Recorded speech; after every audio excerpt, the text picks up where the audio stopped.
Welcome back and happy Sunday afternoon to you. I'm Andrea and there's Orla, and thanks so much for joining us this afternoon. So we know the world has changed so much in the past 15 months. Our habits have changed, and for the most part, our routines have also shifted dramatically. Here in Canada anyways, the pandemic seems to slowly be coming under some sort of control.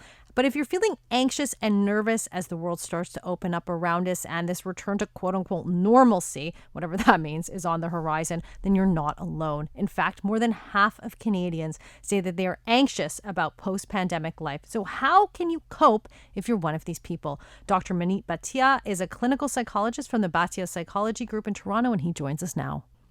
Great to be on with you both. So this pandemic, I think for so many people has just been brutal. Why are so many people now at this stage feeling anxious about the return to quote unquote normalcy? Yeah, no, it's an interesting kind of juxtaposition where we would be feeling, I'm really excited and I want to get back into the world. And I think that, the stat you mentioned that half of people are nervous, and I've been hearing that a lot in my own practice. And what I would say is it's human beings are very much creatures of habit, and they're quite able to be resilient and to kind of, adapt to situations. So what I mean by that is when the pandemic started, we were all like, I don't know how I'm going to do this. How can I handle this? How am I going to not get out there and I have to stay at home all day? And you had some variance there. Some people are happy, but for the most part, this was and it still is very much a restriction of our life. But what happens over time is we start to adapt and we start to get comfortable and we start to live with the conditions that we're in. That's part of the human experience.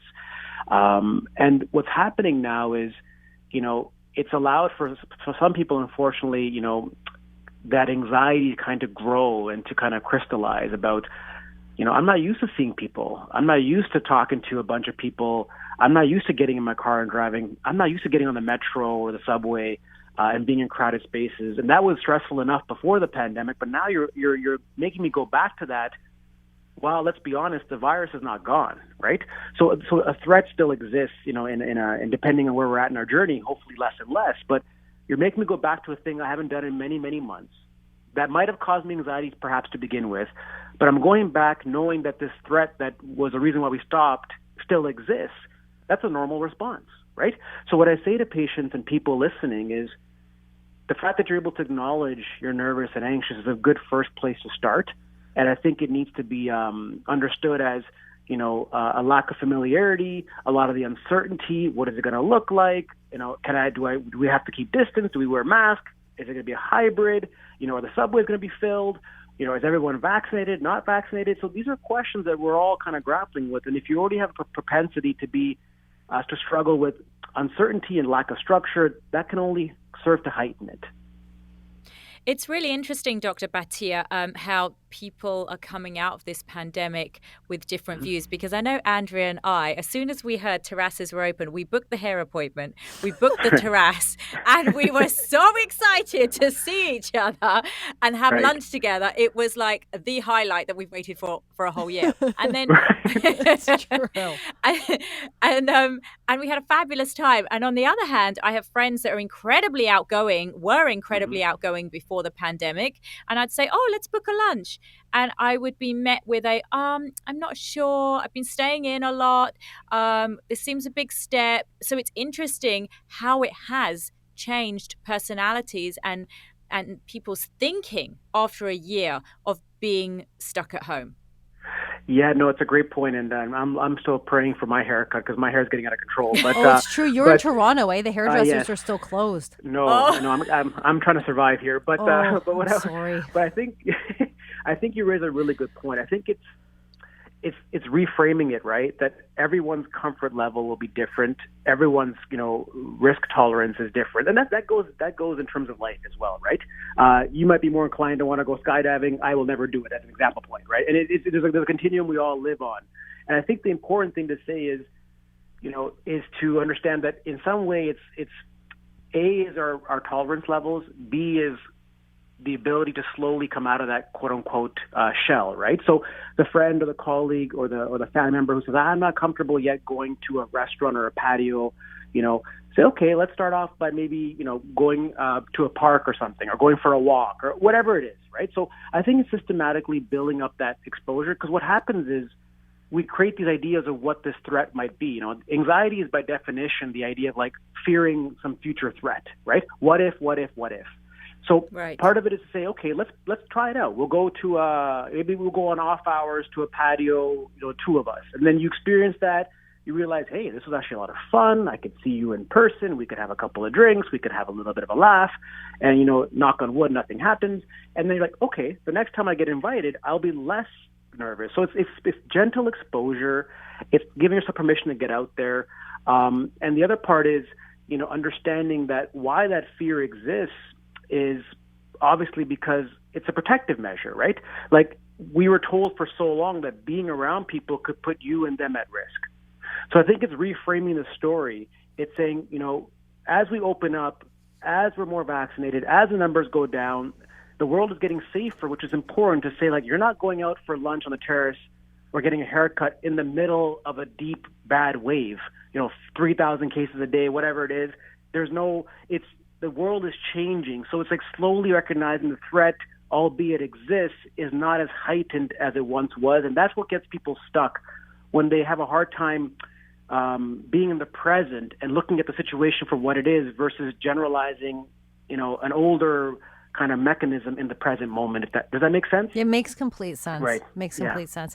Dr. Bhatia, I want to ask you about our social interactions. Yes. I know, I guess probably midway through this pandemic, I got a phone call from a girl from a clothing store who was telling me about an online sale. And I realized that I had then kept her on the phone for half an hour just talking to her. And I've been, talking to my husband and talking to my child. And then I realized like this, pre-pandemic is not something I would have done, but it was just so nice to talk to somebody. And I noticed that social interaction had changed. Because we spent so many months, for the most part, in social isolation, are we now at a higher risk, do you think, of developing like a long-term social anxiety issues?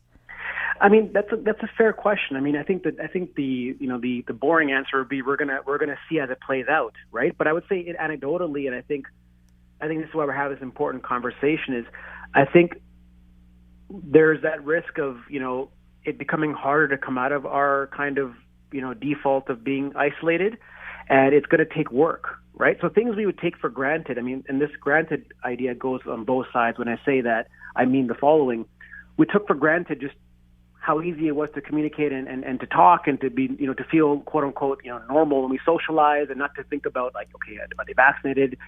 Are we in a safe place? Mask on, mask off. Do I hug them? Do I give a high five? Do I shake their hand? These things were never in our mindset. They didn't exist. So that's going to be difficult to kind of unpack. But again, it's constantly knowing that behaviors change as we engage in the behavior, and that gives us more and more data, and that data will give us more resolve the next time, or help us adapt the next time the situation presents itself. But the flip side as well is, I would say, is this is an opportunity, right?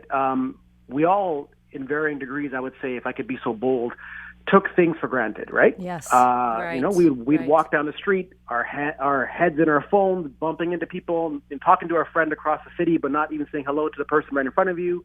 Not engaging in conversation, not appreciating when friends reached out or family reached out to talk. Oh, I'll call them back later. We'll do it next week. I think taking life back and saying nothing is, it's not a cliche because we lived it. We got to take the moment we have, appreciate it. Your conversation for half an hour with the person at the sale, I mean, that means that you're appreciating that, like connecting with somebody and how are you doing and, what's your story and how are you dealing with things. And I think that the humanness can come back. So I think it's an actual opportunity if we reframe it from an anxiety to an opportunity to, within our means, within our capacities, to really start to, be present and in tune with people. And like, how are you? How is your day going? Versus being distracted on our phone as we grab our whatever and we go on with our day. So I think that's the way I would look at it. But there is a risk, for people who are anxious to begin with or who are depressive. Yes, the data would suggest, the more you don't do something, the harder it becomes to correct that. Right. Yes. So exposure is very important to overcome any sort of like what I would call like a phobia. Yes. And hopefully with the gradual reopening, it'll allow us all to sort of just gradually get back to some sort of normalcy. Dr. Bhatia, thank you so much for joining us this afternoon. I wish we had more time. It's always so insightful chatting with you, and we really appreciate your time. Yeah, no, me too. And look forward to doing it again. Yes, we would love that. Absolutely. That's Dr. Manik Bhatia, a clinical psychologist from the Bhatia Psychology Group in Toronto. News is next. And then, why is this year's